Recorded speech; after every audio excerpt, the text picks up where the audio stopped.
You're listening to Customer Growth Sessions, presented by Intergrowth, where we talk through strategies to help up-and-coming e-commerce businesses bring in more customers. I'm your host, Pat Ahern. Let's jump in. Okay, listeners, welcome back to the latest episode of Customer Growth Sessions. Today, I'm thrilled to have on Ammar Moiz, the founder and CEO of Mayple. Ammar, thanks for coming on the show. Thank you for having me, Pat. Our pleasure. Can you start out by telling us a little about what is Mayple? Sure. So Mayple is a digital logistics platform for a global supply chain for e-commerce brands that want to expand to customers around the world. So we essentially make it very easy for e-com brands on Shopify to essentially install our app and through that access logistics and global distribution to 80 plus countries. And we help ensure that customers can get we ensure that brands can get their orders to customers cheaper and faster. Let me start out right out of the gate playing the naysayer role. Let's say I have a US-based e-com business. Sure. Say I'm skeptical on international shipping. Why should I go about, setting up the international shipping campaign? That sounds like it'd be really complex. Yeah, that's a great question. So, what's interesting about e-com is essentially all aspects of e-com are global, right? So your website doesn't really have any borders and is accessible. Your Instagram page or social campaigns are essentially global. If you're marketing through influencers, they essentially have global reach. So all aspects of your sales and marketing process are already global. And, there used to be a pain point around payments, around making sure your website's set up for international currency conversion. A lot of that has been solved natively through Shopify. So all of those can be turned on through the click of a button. So essentially all aspects of your store are geared towards selling internationally. When you look at the statistics of most websites, they typically have anywhere from about 15 to 20% of organic demand without any additional marketing. That's just table stakes in terms of international customers that are visiting your site, trying to buy product, reaching out to your CX, et cetera. At the start of the podcast, Pat, you'd mentioned around, hey, what are some of the ways you can increase your revenue by 10%? How can you get that incremental 10%? I think international is a great way of getting that incremental 15 to 20% right off the bat. And I know most brands do quite a bit of optimization to get, those incremental percentage points. I think global is just a very interesting way of getting a large scale increase in revenue. We've also seen brands now increase their revenue by 40 to 50%. So this can happen if you're working with an influencer that has greater than average global reach. It could be because your product is unique and is essentially scouted for by international customers. So there are ways where we've seen that metric expand, but typically 15% on the low end and 20% on the average end is kind of what you see. And to your point, what a great way to grow the business and reach that next stage of growth by saying, hey, let's expand internationally. Now, my assumption is that a lot of listeners and a lot of just e-com businesses as a whole avoid setting up the international fulfillment network due to almost being overwhelmed by the concept, almost looking at it as like this black box that would just be really robust, really complex to set up. What advice would you give for, that listener? Or maybe what are some of the big action steps that you'd recommend for someone who is looking to set up, let's say, just their first country that they're shipping internationally to? Yeah, that's a great question, Pat. I think if I may, I'm going to reframe your question a little bit because the challenge with most brands is typically that, which is, let's say you're a US-based customer. I think we kind of started out that way. If you think about a US-based customer today, they ship domestically within the US because their infrastructure supports that. So regardless of where their warehouse is, you won't see an e-com brand that goes live that says, we're just shipping in 3 states or we're just shipping in 2 states. That's just not commonplace because the brand would say, well, I can work with my carrier to ship everywhere in the US. And so why would it limit where I'm going to ship to or where the customer can purchase from? Similarly, the big challenge with international is that brands have looked at this as typically as a country by country approach. And unfortunately, each country by itself just doesn't warrant global expansion. So if you are looking at 15 to 20% of incremental growth, each country might be 2 or 3 percentage points. So if I told you, hey, Pat, why don't you set up a warehousing network in the UK for an additional 4% of revenue? You'd probably say, well, that's great, but I can do other things for a bigger impact. And so 4%, not so worth it. And then I might say, well, what about another 3.5% in Australia? And you might have the same response. And so unfortunately, individually, if you look at each of the geographies, they probably don't warrant that commitment and infrastructure spend. And I think that's the right decision by most brands when they don't do that. With Mayple, one of the things we make it easier, firstly, we sort of manage the entire supply chain. So not just shipping, which is really an arbitrary response in terms of shipping from location A to B. That's not how an optimized global supply chain works. There's a bunch of steps in preparation to ensuring you get the order in the hands of the customer efficiently, cheaper, and faster.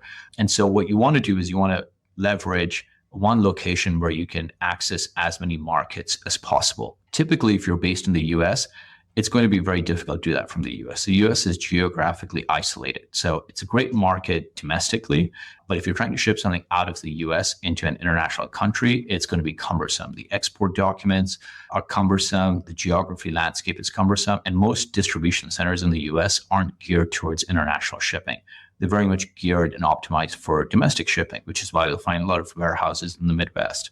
The steps the brand should really take is really think about, how do I look at global as a single entity in terms of shipping, and how do I get more bang for my inventory? So if I'm setting up another inventory location, how do I ensure that I get a large amount of return on setting that up?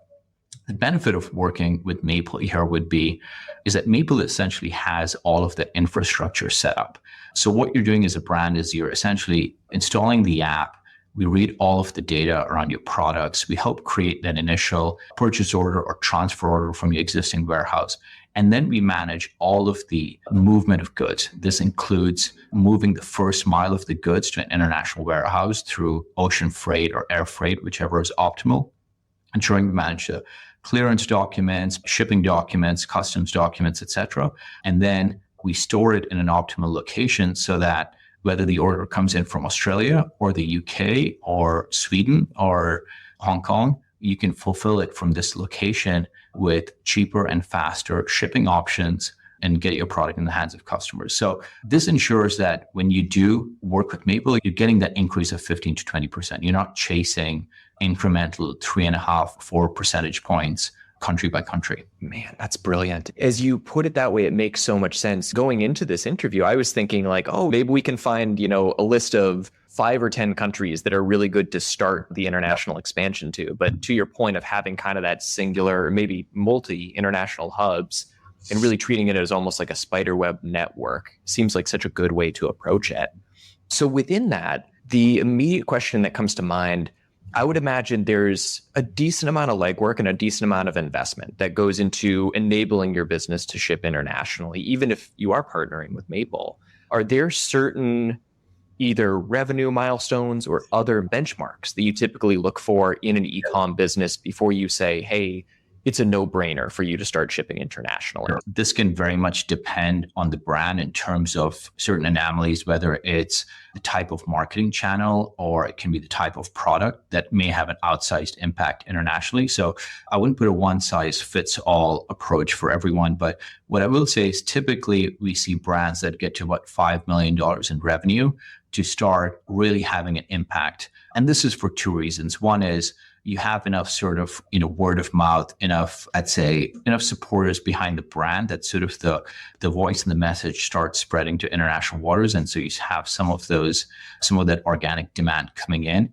And the second is if you're doing 5 million in revenue, you have enough inventory on hand to start dedicating to cater to the international audience. So the way it works with Mayple is we would essentially look at your traffic and analytics data in terms of what are the type of customers that are coming to your website. So are they coming from international IP addresses?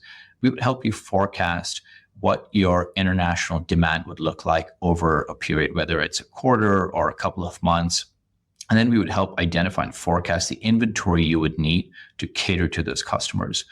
And then we would help you carve out and ship out that inventory through our logistics network to the international warehousing location to cater to international customers.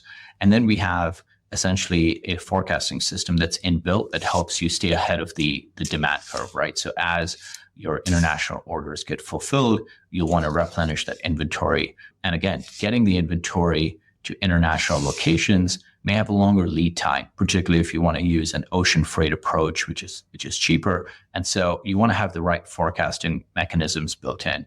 And so Mayple helps you manage all of that through the entire journey. So as a brand operator, all you're doing is essentially installing the app, figuring out that inventory and ensuring you have enough inventory on hand to commit to international growth. And since you already have demand and you have the analytics on the demand coming into your website, right? These are folks that are coming into your website and looking to buy product. You've really de-risked a lot of the demand. Now, if I were to tell you there's 80% more revenue out there, that's something you shouldn't plan for on day one, right? You should really plan for what the data shows you and then respond to it with marketing efforts. Man, very well said. So within that, one of the key takeaways I had there is Mayple comes in really as a partner that helps you to forecast, hey, if we expand to this particular, grouping of countries, here's how much we should maybe expect to get 6 months from now in terms of additional revenue. Maybe here's some specific nations that would be good for us to prioritize. Let's say the listeners that have historically operated in one market, we'll say they're based in the US and they are looking to expand into kind of their next segment of countries, but maybe they don't have any traffic from those countries. They haven't invested in marketing yet. Are there other variables that you typically recommend that they look into to help kind of assess like, hey, should we go into the Asian market? Should we go into the African markets? We'd love to hear a little about that. Yeah, so there's a bunch of analysis you can do through social media tools in terms of what do search trends look like? What do keywords look like? How competitive is the market for your particular product you're selling in international markets? So there's a bunch of this analysis, soft analysis you can do. But what we've typically seen is that once customers go live, they're often surprised by where the demand comes from. We've seen brands go live. They've thought that, hey, most of our demand is going to come from the UK and Canada, for example. What they'll end up seeing is an outsized demand from Europe or Africa or Asia. And so typically the best way to explore that is, again, going live and really casting that web as wide as possible, right? If you have 100 units to sell, you want to have as many possible customers you can sell those 100 units to. If you start really siloing it arbitrarily by geography, that's where things get tricky. And particularly with e-com, right? You want to have high return on that inventory. So, let's say for the listeners that you have 100% sold that are sitting down today, they decide, hey, this weekend I'm going to sit down and I'm going to start the process of expanding internationally. What are most costly mistakes that you see those businesses making when they're first setting up their first international campaign? Yeah, so great question. So it first starts with unit economics. So when you're shipping internationally, the cost of shipping to Australia, let's say, is going to be incrementally slightly more expensive than shipping domestically within the US, right? Even though Mayple is a far cheaper service, there's still an incremental cost. It's like saying if your warehouse was or your distribution center was in Minnesota, then shipping to Illinois is far cheaper than shipping to Florida, for example. So there is an incremental cost. Now, what most brands don't do is figure out how to account for these and be smart around the unit economics. The first thing you want to do is make sure you're not passing all shipping costs to the customer. You're not, charging them for delivery. You essentially have to have the same marketing mechanisms around free shipping, et cetera, that you have domestically. That's the only way you're going to replicate your conversion rate. Now, if the shipping is more expensive and you're really cautious about profitability, one of the tools that Mayple has is this tool called margin protection. What that means is we look at the incremental shipping cost to some of the countries, and then we apply it to the price based on your average order value, so that your pricing in Australia might be 4% more expensive, or your pricing in the Far East might be 5% more expensive. But by doing so, you're ensuring that customers don't get a sticker shock around shipping when they get to checkout. They understand that the unit price is essentially has all of those costs built in, similar to how the pricing works domestically. and we see just a higher conversion rate. And typically what you often find is that there are some advantages of ordering cross-border. So there are certain tax advantages that customers may have. Pricing it slightly up and down, or up or down, and typically up if you're taking account for the shipping costs, is actually beneficial for you as a seller, right? It ensures that you're very much aligned with the customer. We see brands that don't do that, so we'll launch and typically pass on all of the costs at checkout to the end customer. That can be dangerous.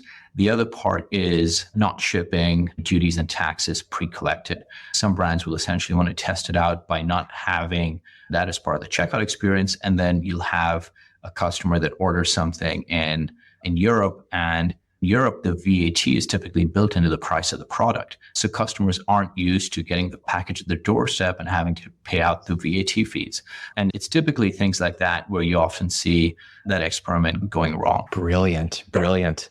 I suspect that there will be a lot of overlap into this follow-up question, but let's say that a more established brand comes to you. They've been doing international shipping for a couple of years. Let's say they're doing 100 million in annual revenue. Sure. With that business, do you find that there are additional really common costly mistakes that you look at? You say, hey, I got some good news for you. We are going to save you a ton of cash like the second you switch over to Mayple because you're doing X, Y, and Z totally incorrectly. Yeah, absolutely. So this happens quite a bit where we see apparel and home goods brands that are essentially manufacturing their product in Asia. And what they'll typically do is import all of this product, let's say, into the US, pay a very high amount of duties and taxes into it, and then ship it out to a customer in Hong Kong. And it obviously doesn't make sense for a t-shirt that's manufactured in China to make it to the US, to a distribution center in the Midwest, and then fly out to Hong Kong. And this typically happens more often than not because setting up a logistics infrastructure can be tricky. And again, you don't sort of know where to start, right? Let's say in this case, the brand has a distribution center in the US and the UK. Even then, it wouldn't make sense, right? How do you really cater to that international customers? A lot of brands that grow to that level of scale don't really have the efficiency built in that multi-billion-dollar conglomerates have in terms of how to ship optimally, how to manage all of the nuances of global trade, taxes, duties, et cetera, built in. On the other hand, we see a lot of large $100 million brands make that mistake of trying to go country by country and then pull out. We've seen that story play out a bunch of times, which is why if you look at some of the top performing D2C brands in the US that sell over 100 million, they have very little international demand. Another thing I'd love to hear from you, Mayple obviously offers a huge variety of tools that'll help with, call it the entire international logistics process. Let's say outside of Mayple, what are some of the other really big tools that you regularly recommend really to your customers that are operating in the e-com space trying to expand internationally? Yeah, so one of the tools we really love is Google Shopping Feeds. It makes it very easy for you to translate those feeds internationally. Let's say you're selling a particular product, even if your brand is not well known, customers may be looking for your product or what your product solves for. And essentially, if you just set up these shopping feeds internationally, they just become a great way to acquire customers. A lot of times, you're not even paying for advertising on these shopping feeds, right? These are just free listings where Google is just answering a question that the customer might have and pointing it in the direction of your product because that's what they're looking for. We certainly love that tool. Obviously, Shopify Markets for us is what enables a lot of this. So we ensure that customers are natively within Shopify, and the Markets piece makes it very easy to have the entire customer experience all the way through checkout natively within Shopify. And then Mayple takes over the movement of goods and the distribution post checkout. One of the other things I'd love to hear just your forward-looking thoughts on, what maybe one or two trends do you see having the biggest impact on, let's say broadly, international logistics in the next 5 to 10 years? If you think about international logistics traditionally, or the expansion of brands, typically, even before the advent of e-commerce, and it's still certainly a big market today, is working with distributors that then worked with retailers. And so you had a bunch of middlemen that ensure that you're getting your product in the hands of customers internationally, right? So you would sell to a distributor, they would take a cut, buy a large amount of inventory, and then sell small amounts of that inventory to retailers. Unfortunately, there's just a lot of, I'd say, margin loss along the way because everyone's taking a cut. Going back to kind of how I started this up, off by talking about the fact that brands today have the power to really market and build a relationship with customers internationally. So they don't really need those middlemen, the wholesaler, the retailer, to really get the products in the hands of customers. So I really think that the first few years of e-com, you saw sort of this heavy disruption of physical retail. It sort of normalized, and then you had sort of this tick up and down. But e-commerce has trended to go up, and I think it'll continue to go up. I think the next layer of disruption is really that, which is how do you essentially disrupt all of the middlemen that came with international logistics and global trade, and how does a brand sell directly to a customer? I think the next disruption is going to be more optimized supply chains, right? So we talked about the example of how brands essentially use freight over their product into their home destination for no other reason, just because typically that's how they've been doing it, right? For their domestic market. Now looking at what's sort of the optimized way to get as much product in the hands of as many customers as cheaply and as fast as possible. Ammar, this has been fascinating. Thank you for coming on today. Before I let you go, because I know we have a hard stop coming up here in just a few minutes, I did want to ask, for the listeners that want help with international logistics, what's the best way to get in touch with you and the Mayple team? Absolutely. You can get in touch with me directly. My email address is ammar@maypleglobal.com. That's maypleglobal.com. You can also feel free to get in touch with us on our website at mapleglobal.com or reach out to me on LinkedIn. I'd be very excited to help you guys expand internationally. Brilliant. And listeners, we'll share a couple of links in the show notes so you can check it out as well. Definitely get in touch with Ammar. Last thing I wanted to ask you, for those that are just really enthusiastic to learn more about international logistics as a whole, are there certain resources that you'd recommend that they check out to learn more? I wish I could recommend one. Unfortunately, a lot of this information is dispersed in customs documentations and dreary government websites. There isn't a great resource. You do find articles out there that just talk about the advent of cross-border commerce. And I'll try to pull a few links and share with you, Pat, so we can share with the listeners. Okay, some nice light weekend reading for the listeners that want to read about VAT taxes. Exactly. Ammar, this has been awesome. Thank you for coming on today. And once again, everyone, so this is Ammar Moiz, the CEO and founder over at Mayple. Ammar, thank you for coming on. This was phenomenal. Thank you for having me, Pat, and talk soon. Thanks for tuning in to Customer Growth Sessions. If you found it helpful, subscribe and give us a review. It helps us to grow the show. Looking for more SEO guidance on how to grow your business? Contact us at intergrowth.com/estimator or email me directly. You can reach me at pat@intergrowth.com. That's all for today. We'll see you again soon.